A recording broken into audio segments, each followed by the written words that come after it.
19 crímenes de cuello blanco, el capitalismo de amigotes y las redes en la mafia del poder. Hoy que tenemos una declaración de Emilio Lozoya, hoy que vamos deshojando la margarita, si me permites,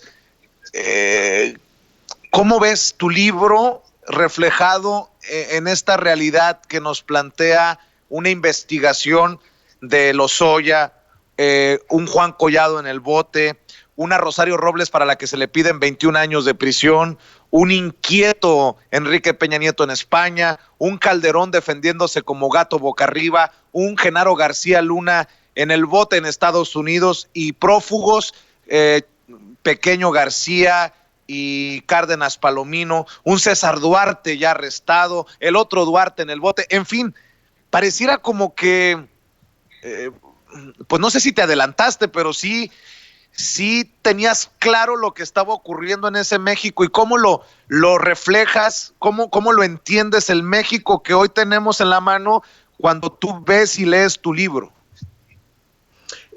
Pues lo que pasa es que aparece esta continuidad de la que hablamos. Si pensamos en México, tendríamos que pensar, digamos, que el poder ha estado en manos de las mismas familias por generaciones. Es decir, el caso de Lozoya que tú mencionas, pues Lozoya es un heredero del heredero de la Revolución Mexicana. Es decir, el abuelo fue general en la Revolución Mexicana, el papá fue secretario de Estado y el hijo, pues director de Pemex. Pero bueno, no es un caso aislado. Así está toda la política mexicana. ¿Y esto en qué se ha traducido? Bueno, pues en que las posiciones en la administración pública pues no son por los perfiles, por los méritos, por las capacidades, sino porque son recomendados, primos, sobrinos, compadres. Ese es ese capitalismo, digamos, de cuates que pues perjudica pues a México y a cualquier país. Entonces, eso es como lo primero. Y esto aparece tanto en lo económico, pensemos en algunas familias de empresarios que también son de segunda o tercera generación, y en la clase política. Entonces, esto pues es un problema, digamos, muy serio, pues para que se combata, digamos, a la corrupción eficazmente, ¿no? Entonces, creo que ahí hay como un punto muy importante. Y estas redes que mencionas, pues bueno, algunos son como los nodos o los puntos o eslabones más débiles de la cadena, pero bueno, pues es una cadena transeccional, ¿no? Podemos encontrar casos, por ejemplo, como el de Robles, que es muy interesante, pues porque ahí converge la corrupción pública y privada, ¿no? Es decir, hay empresas que se prestaron a ser proveedores de cosas o de servicios que nunca se dieron, se inventaron empresas, pero bueno, pues también se utilizó una red muy grande de personas pues para generar justamente estafas, ¿no? Además, estafas en lugares pues, donde son muy importantes los recursos, ¿no? Estamos hablando de escuelas muy pobres, universidades muy pobres, en zonas muy pobres del país. Claro, también lo hicieron en lugares como Sinaloa o Sonora, que son regiones, digamos, bastante ricas en comparación con otros estados de México.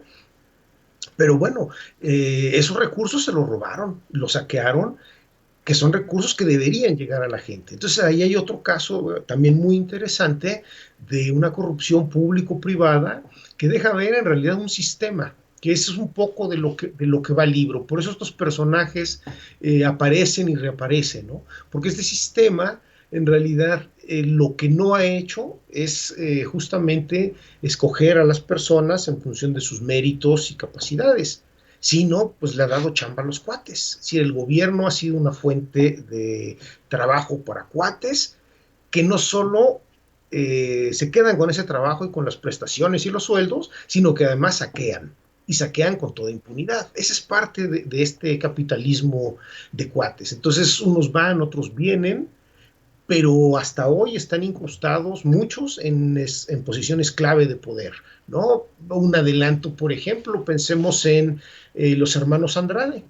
Ahí se puede encontrar, digamos, una pista importante. Y en muchos personajes más. Pensemos en esta impunidad, digamos, del caso Mexicana, que esta semana se cumplen 10 años de la quiebra, digamos, de esta empresa, y acaba de ganar el principal acusado un amparo contra un orden de aprehensión. Entonces, ¿qué pasa 10 años después de que quiebra, digamos, la aerolínea más antigua de México?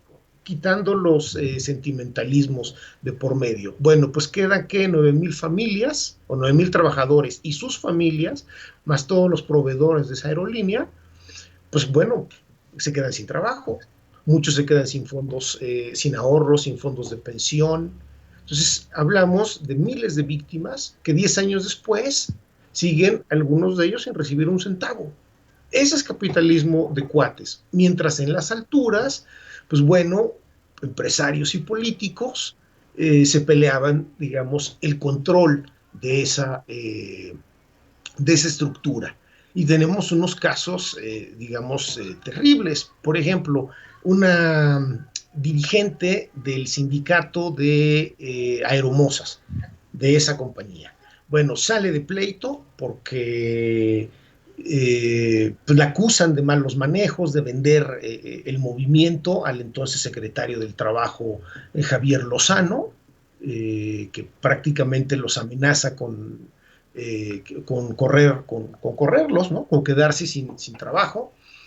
Y bueno, después de que le acusan de vender el movimiento, sale de ahí y luego reaparece tiempo después como senadora suplente de Luisa María Calderón, conocida entre sus familiares como Cocoa. Entonces, la senadora suplente es esta exdirigente sindical, ¿no? Y entonces uno dice, bueno, evidentemente se infiere en hechos que deberían ser investigados por las autoridades. Y luego después va a reaparecer esta misma dirigente, por ejemplo, en la Asamblea de Representantes de la Ciudad de México, pero ahora con las siglas del Partido del Trabajo.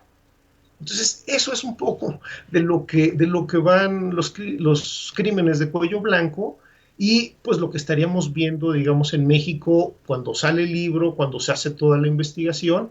Y bueno, hasta hoy, desafortunadamente, ¿no? Personajes como Lozoya Edgar, también, o Alonso Ancira, entre otros. Sí. haciendo referencia a una frase